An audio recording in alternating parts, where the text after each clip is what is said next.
YSRCP senior నాయకులు నారాయణమూర్తి గారు, నవరత్నాల వైస్ చైర్మన్ లైవ్లో అందుబాటులో ఉంటారు. పిల్లి మాణిక్యాలరావు గారు, తెలుగుదేశం పార్టీ సీనియర్ నాయకులు మనకు లైవ్లో అందుబాటులో ఉంటారు. శివశంకర్ గారు, జనసేన పార్టీ ప్రధాన కార్యదర్శి, మాజీ అధికారి, ఎన్నో సంక్షేమ పథకాల గురించి అవగాహన ఉన్నటువంటి శివశంకర్ గారు మనకి ఈరోజు లైవ్లో అందుబాటులో ఉన్నారు.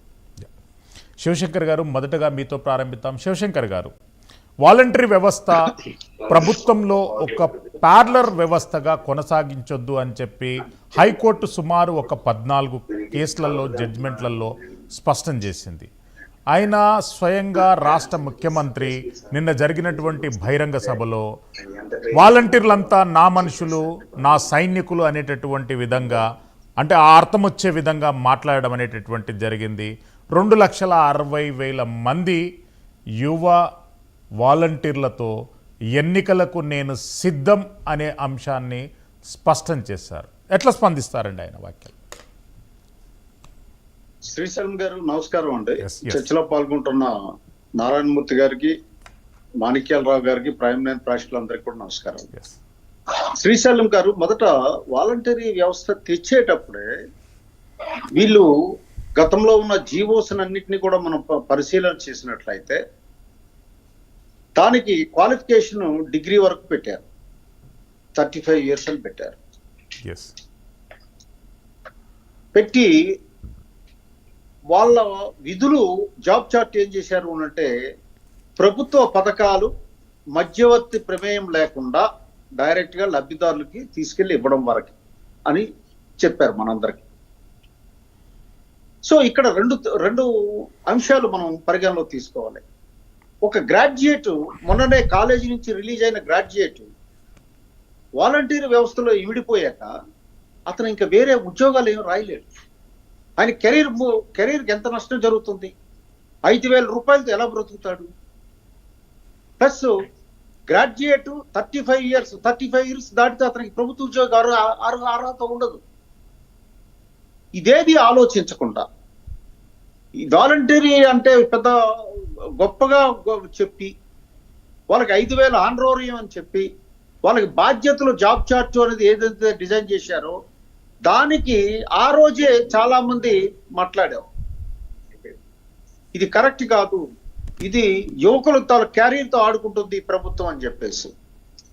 ఇప్పుడు కరెక్ట్ గా వాలంటీరీ వ్యవస్థ పెట్టడానికి తెర వెనుక ఉన్న కుట్ర శ్రీశైలం గారు బహిర్గతమైంది ఈరోజు. పొలిటికల్ ఎజెండా అనేది బహిర్గతమైంది. Hidden agenda బహిర్గతమైంది. నిన్న ముఖ్యమంత్రి గారు ఏం చెప్తారు? మీరే నా స్టార్ క్యాంపెయినర్స్, మీరు వెళ్ళి చెప్పండి, మళ్ళీ నేను రాకపోయినట్లయితే ఈ సంక్షేమ పథకాలు కొనసాగవు అని వెళ్ళి చెప్పండి. ఇక్కడ అండర్లైన్ చేయాలి శ్రీశైలం గారు. అంటే అర్థమేంటి? రాజకీయ ప్రచారానికి, పార్టీ ప్రచారానికి వాలంటీర్ని ఉపయోగించుకునే that was the hidden agenda ఇప్పుడు తెరదీశారు. వీళ్ళు అంటే వీళ్ళ ప్రచారకులుగా వాడుకుంటారా? హైకోర్టు అనేక సందర్భాల్లో చెప్పింది, మీకు పంచాయతీరాజ్ సిస్టాన్ని నిర్వీర్యం చేసి వాలంటీర్ వ్యవస్థను తీసుకురావడం కరెక్ట్ కాదని చెప్పింది. వారికి స్టాట్యూటరీ ఫంక్షన్స్ ఏమీ అప్పచెప్పకూడదని చెప్పింది. అలాగే చీఫ్ ఎలక్షన్ కమిషనర్ ఎన్నికల బాధ్యత వారికి అప్పగించకూడదు అని చెప్పింది. హైకోర్టు చెప్పినా వీళ్ళకి పట్టింపు లేదు, పెడచెవిన పెడతారు. చీఫ్ ఎలక్షన్ కమిషన్ చెప్పినా పెడచెవిన పెడతారు. రాజ్యాంగం వీళ్ళకి అక్కర్లేదు, చట్టము అక్కర్లేదు. అంటే ఇప్పుడు వాలంటీర్లు వెళ్ళి ప్రచారం చేయాలి, వీధికి వెళ్ళి జగన్మోహన్ రెడ్డి గారు వస్తేనే ఇవి ఉంటాయి అని. ఏమండి, జగన్మోహన్ రెడ్డి గారు కనిపెట్టారా సంక్షేమ పథకాలు?